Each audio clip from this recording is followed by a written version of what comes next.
2022 жылы Украинаға толық көлемде басып кіре бастағанда, бұл мүмкіндік тең емес еді. Ресей өзінің қарулы күштеріне Украинадан 10 есе көп ақша жұмсаған және әскери техникада басымдыққа ие болған. Украина әскерилері бұған ұзақ уақыт қарсы тұра алмады. Украинаның жалғыз үміті одақтастарынан көмек алу болды. Бірақ Украина көмектің келуі үшін өз бетінше жеткілікті ұзақ өмір сүруі керек еді. Бұл бейнеде Украинаның оны қалай ұстай алғаны туралы айтылады. Бірақ жалғастырмас бұрын, міне демеушіміздің хабарламасы. Сіз жасырын тапсырмаға бара жатқаныңызды елестетіп көрейік. Бармас бұрын интернеттен біраз ақпарат алуыңыз керек. Сіз өзіңіздің орналасқан жеріңізді құпия ұстауыңыз керек. Сондықтан осы бейненің демеушісі жарнамалар шаб VPN қызметін ала ала ма? Мәміле жасаңыз. Енді 2022 жылдың қысына оралайық. Украина одақтастарының көмегіне сенді. Бірақ оны алу үшін Украина шыдауы керек еді. Ресей өзінің техникадағы артықшылығын пайдаланып, Блицкриг тактикасын қолдана отырып, әлсіз Украина армиясын тез қоршап алып, жойып жіберуі мүмкін еді. Украина бұған тиісті тактикамен қарсы тұруға үміттенді. Тактиканың бірі өз әскерлерін қалаларда күшейту болды. Бұл ресейліктерді қалалық ортада соғысуға мәжбүр етеді. Бұл шабуылдаушыларға өте қымбатқа түседі. Екінші тактика жердің қолайлы бөлігін сенімді түрде қорғау болды. Бұл қорғаныстық артықшылықтар Ресейдің техникадағы артықшылығын жоққа шығаруға және Украин әскерлерінің ұзақ өмір сүруіне мүмкіндік беру үшін жеткілікті болар еді. Украина бұл тактика өз әскерлеріне одақтастары көмек жібере алатындай ұзақ уақыт бойы Ресей шапқыншылығынан аман қалуға мүмкіндік береді деп үміттенді. Біз әлі де соғыс туралы көп нәрсені білмейміз. Міне, оқиғалардың қалай өрбігені туралы менің пікірім. Шапқыншылық 3 бағытта басталды. Соғыстың бірінші кезеңінің шешуші шабуылы солтүстікте болды, және біз оны бірінші кезекте қарастырамыз. Украина әскерлері ірі қалаларда шоғырланды, ал Ресейдің басқыншы күштері Беларусь пен Ресейге орналастырылды. Ресейдің жоспары арнайы күштердің Киевке жақын жерге қонуы және Украина үкіметін құлатуы болды. Бұл Украинаның қарсылығын бұзады деп күтілуде. Құрлық әскерлері мұны пайдаланып, аймақтың ірі қалаларын басып алуы керек еді. Бірақ арнайы күштердің шабуылы сәтсіз аяқталды. Құрлық әскерлері шайқасқа кірді. Бірақ олар Украинаның солтүстік шығысын өз бетінше жаулап алу үшін тым әлсіз болды. Солтүстікте орыстар қорғалмаған шағын қалаларды басып алды. Бірақ Черниговты басып ала алмады. Аймақтың оңтүстік бөлігінде орыстар Сума мен басқа да шағын қалалардағы Украин бекіністерінің алдында тез тұрып қалды. Орталықта орыстар Конотоп қаласын өз бақылауына алып, шабуылын жалғастырды. Олар Нежин қаласын айналып өтіп, Киев маңындағы Бровара қаласына жетті. Бірақ орыстар өз күштерін Украина қалаларының маңына таратып жіберді. Ал Киевке жеткен әскерлер қалаға толыққанды шабуыл жасау үшін тым әлсіз болды. Олар шабуылын тоқтатуға мәжбүр болды. Сонымен бірге Ресейдің екінші шабуылы Киевтің солтүстігіндегі Беларусь аумағынан болды. Оларды ұстай алатын ірі қалалары жоқ. Ресей әскерлері Украина астанасына тез жетті. Олар қалаға шабуыл жасай бастады. Күштердің бір бөлігі Киевке жеткізу желілерін кесу үшін оңтүстікке қарай жылжыды. Ал қалғандары оның маңындағы Буча мен Ирпен арқылы қала орталығына қарай соғысып жатты. Бірақ содан кейін жағдай өзгере бастады. Орыстар Украина әскерін жойған жоқ. Енді ол Ресейдің жеткізу желілеріне шабуыл жасай бастады. Сонымен қатар Ресейдің Киев маңында бірнеше ондаған мың әскері ғана болды.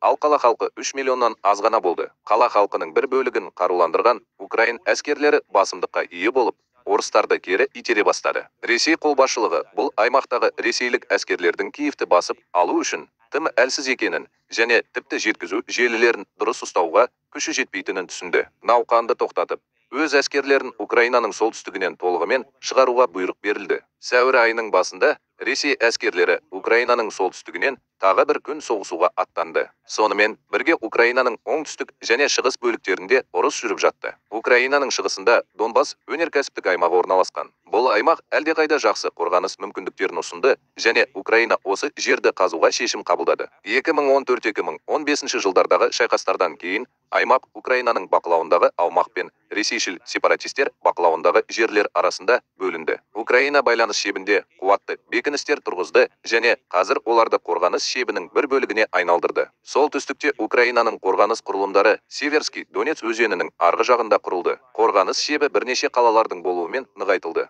Харьков және Мариуполь қалалары тірек пункттері ретінде қызмет етті. Шапқыншылық басталған кезде Ресей әскерлері Украинаның қорғаныс шебінің солтүстігіндегі қорғалмаған аумақты басып алды. Сол уақытта олар Украинаның оңтүстігіндегі қорғаныс құрылымдарына шабуыл жасады. Бұл шабуыл Ресейдің Қырымнан Украинаға басып кірген оңтүстігінен Ресейдің шабуылын қолдауға бағытталған. Украиндықтар ол жерде өздерінің арнайы тактикасын қолданбаған. Олардың күштері шекараға жақын жерде орналастырылды және Ресейдің алғашқы шабуылы кезінде қатты ұйымдаспады. Бұл орыстарға көп қарсылықсыз алға жылжуға мүмкіндік берді. Шығыста орыстардың мақсаты Донбасқа жету болды. Шекарада украиндықтарды жеңгеннен кейін олар Мелитопольді тез басып алды. Украиндықтар Орехов пен Гуляйполе аймағында ғана қайта жинала алды. Онда олар орыстардың алға жылжуын тоқтатты. Бұл орыстарға оңтүстікке қарай кедергісіз ілгерілеуге мүмкіндік берді. Онда олар Берданскіні алып, Мариупольге жақындады. Дәл осы кезде Украинаның Донбас қорғанысына шабуыл басталады. Бұл Украинаның далалық бекіністерін жарып өткен күшті шабуыл болды. Өз позицияларын қапталдан айналып өтіп, Украина әскерлері Мариуполь қаласында қорғанысқа кірісті. Орыстар қаланы соғыс кезінде басып ала бастады. Олар оны алып үлгергенше 2,5 ай бойы қала үшін ауыр шайқастарға қатысуға мәжбүр болды. Сонымен бірге орыс әскерлері Одессаға жету мақсатымен Қырымнан батысқа қарай жылжып бара жатты. Шапқыншылықтың басында Украина әскерлерін орыстар талқандап, Днепр шебі мен Херсон қаласын орыстарға қалдыруға мәжбүр болды. Бірақ содан кейін Украина әскерлері оңтүстік Буг өзенінің бойындағы қалаларға қайта жиналды. Орыстар Николаевты басып алып, өзеннен өтуге әрекеттенді. Бірақ олар мұны істей алмады. Содан кейін олар Вознесенскідегі көпірді басып алуға әрекеттенді. Бірақ бұл қаланы да ала алмады. Орыстар оңтүстік Бұғаздан өту жоспарынан бас тартып, қорғалған позицияларға шегінді. Содан кейін олар Майданның оңтүстік бөлігінде қорғаныс позицияларын нығайтты. Ақпан мен наурыз айларында орыстар өз күштерін бүкіл Майданға созды. Олар Украина территориясына басып кірді. Бірақ Украина армиясының көп бөлігін қоршап, жоя алмады. Бұл Украинаға қарсылықты жалғастыруға мүмкіндік берді. Енді оларды бір жерге шоғырландырды. Олар өз әскерлерін Украинаның солтүстігінен шығарып, оңтүстіктегі шабуылды тоқтатты. Олар Украин күштерін қоршау мақсатында Донбастың украиндықтардың бақылауындағы бөлігіне ғана назар аударды. Украиндықтар Северский Донец өзеніндегі қорғанысы мен далалық бекіністері орыстардың басып кіруіне жол бермеу үшін жеткілікті күшті болады деп үміттенген. Оңтүстікте Украин бекіністері әлсіз болды.